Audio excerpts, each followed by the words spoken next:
versus Ja Rule. I see. I disagree with that. I disagree with that because the subject matter between 50 and Ja Rule is completely different. Oh yeah, it was Ja melodic Rule street. It was street I melodies. love you. It was street melodies. 50 was like, yeah, 50 was talking about blowing niggas' brains out beautifully. Like it was different. It was melodic street melodies. I know, I get it, but he took the same style. Hence why took his style and ran with it. It's about the style. It don't matter what you're talking about. You still being melodic and singing. Because 50 was getting singing too. He'd be like, what was a verse where he started singing some shit? I can't think of that off the top of the head, but he hit you. The guns come out. Y'all niggas know. Y'all niggas know what I'm about. But I don't think they talking about those. They not talking about when I'm around and the guns come around. They said he's not talking about that. I think they talking about I'll take you to the candy shop. But that's not singing though. But that wouldn't be singing though. That wouldn't be singing. Oh, how about this? It goes up and down and round, slide up till you hit the flow. Just because 50 added the that don't mean he wasn't singing. But that was after 50's peak though. That was in the middle. That was like in the middle. That was after 50's peak. Because remember, that was when he was still able to compete with Kanye, and that was when he lost with Kanye, and that's what was the downfall. Go away. Don't tell me nothing. I'm working. Go away. Yeah, that was the downfall when he tried to compete with Kanye in record sales, but he was already still good around then. He was good up until that. Yeah, but Curtis was the beginning of the end, though. You're right about that. But I'll be real with you. I think the beginning of the end, and people might disagree with me with this, is when he wanted to jump out the window with Piggy Bank and Massacre. That was the beginning and end because he came at too many rapping motherfuckers. He came. I see. I like Massacre. No, I love the Massacre, shit. But I'm saying the beginning and end as far as like he was getting beat up on. But he didn't lose none of them. Nah, he lost to Jada. He lost to Jada. No, he didn't. He lost to D-Block and him. Yo, bro, D-Block was mashing on this dude. He did not. They was killing him. No, he did not. They was killing him. He wasn't. Shots fired. Bro. Shots fired. Hell nah. They was even doing their own solo track. Sorry, Miss Jackson. You know what I'm saying? Animal, Problem Child. You must not have listened to Nah, bro. You didn't listen. Nah, bro. And I love 50. 50 my nigga. But that one he lost. He lost to that. He lost that. 50 ain't lost one yet, bro. He lost that. He lost it. He did not. Jada. He lost Jada D-Block battle. I'm sorry. There ain't no track that you can tell me where 50 came at them and it worked. What for? Piggy Bank. That's it. Piggy Bank. Then, Piggy Bank was a shot, but then everything after that, it was like bow, bow, bow. Like all he needed was Piggy Bank. Nah, he needed a lot more than that. After so you thought Checkmate was not compared to Piggy Bank? Hell no, that's a freestyle track. I don't care. We talking especially on. Remember, we talking about this. Yeah, but I'm talking about this. But I'm talking about dissing and scale. I'm talking both dissing and scale.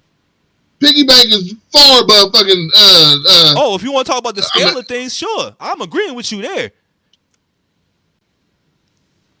Hold up.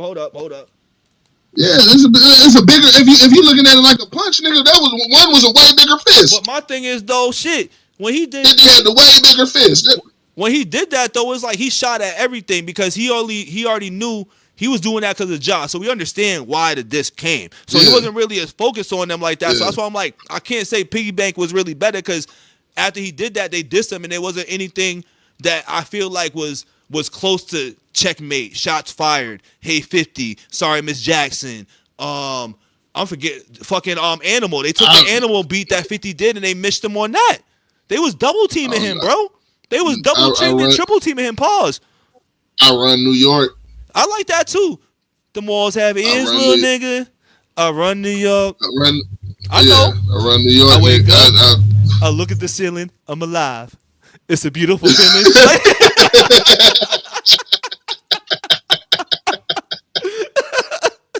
Trust me, I love 50, bro. 50 my guy, but I'm like, that's probably the only battle I think he really lost, dog. I think 50 will tell you he lost that one.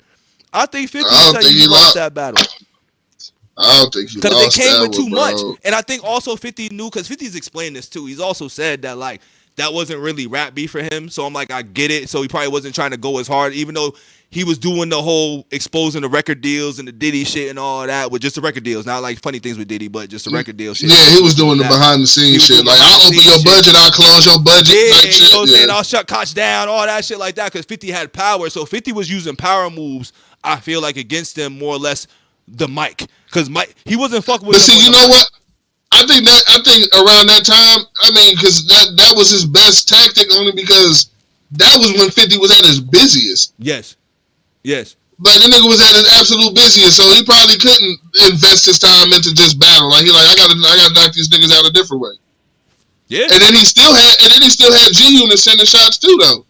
Yeah, but I feel like they wasn't even focused on them. They was just focused on 50. Like, they was shooting, but they was like, nah, we coming at 50 right now. We coming at that snake in the head. Because they needed to get rid of G. I mean, I'll even say with the GU not, because I don't know if you was in New York around that time, but even during the heat of that battle, GU not and shit like that was spray painted all across New York. So, like, as much as I was like, oh yeah, the walls have ears, little nigga, I run New York, I'm like, I don't know, because like they in New York and you not. You live in Connecticut. I mean, but then he bought that shit. Yeah. And he still had this shit posted up everywhere. Like, shit, I'm gonna get paid if y'all hate me or love me. So shit, fuck it. That's a chess move, bro. That's what I'm playing. He's playing chess. 50, and once again, 50 one of the greatest beef dudes I've seen in rap. You know what I'm saying? Like, he's one of the greatest at beef to me. Like, the way he beefs, it's like he'll dismantle your whole shit. Like, what I seen him do to Ja and how that worked. Now, granted that Ja was a little distracted when the feds came involved and stuff, but it was already over when that happened. It was already over. At that point, it was already over. So when I watched how he just buried Ja, I was like, damn, this dude different. That's why I think I put 50 in my top 5, top 10. You know what I'm saying? It floats. He's like my sixth man in the all time, because I'm just like, when it comes to that battle shit and just the whole aspect of it versus, like, you know, I guess record sales or whatever, or even lyrical ability, I'm like, I got to still put 50 up there, because 50 is not a lyrical miracle guy by any means. But he used to be. Mixtape 50 used to be a lyrical miracle guy. And I wouldn't even say lyrical miracle, he just flowed better. But once he started getting the money and once he started making the hits, he's like, I know how to make the money with the hits, so I don't got to focus on this as much. Yeah, that nigga used to have some motherfucking punches. I told him not to come around and clap him. I gave him my word. Look at his hand. It's still shaking. He had a lot of nerve. That nigga 50 was a... See? That nigga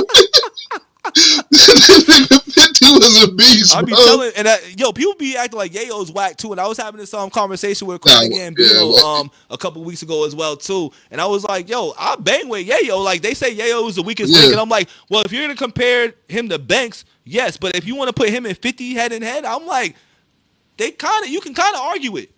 You can Yayo said some nice shit, bro. Yayo was dope. I never thought there was a whack nigga in G-Unit. There was niggas I like more than other ones, but I never thought that, to me, G-Unit was a solid ass rap collective. Big facts. Like, you know, I wish the game era would have lasted longer in G-Unit. Yeah, but that was all street shit though. That was street shit in politics with the Jimmy Hinchmans and all that shit like that. There was a lot of behind the scenes shit that was just never gonna work out.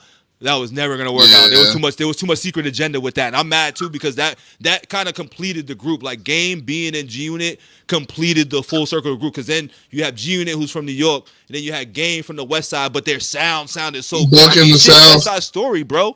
West Side Story, dog. And then forget Young Buck too as well. You know what I'm saying? If that group, that was a super group. You know what I'm saying? Like they don't make super groups like that. G-Unit was probably one of the only super groups outside of maybe Wu-Tang, but that's even on a different level though. You know what I'm saying? That's even on a different level, because I feel like Wu-Tang is global and worldwide, where I feel like G-Unit was taken over, and they would have been a Wu-Tang if they would have just stuck together and the egos would have been pushed aside. Yeah. I see that. I would have loved to fucking fool. I would have loved to beg for mercy too with all of them niggas. Yayo out of jail, Game on the album. Because I remember and it was before I even knew who Game was. And I remember when Buck mentioned that nigga on the Beg for Mercy album, where he was like, "You ain't no Crip like Snoop, you ain't no blood like Game." I was like, "Who the fuck that?" I didn't know who the. I had no idea who that nigga was. I was like, "Shit, I guess he a blood though. Whoever this nigga is, he a fucking blood." Big facts. Big facts, bro. Yeah. That was a good.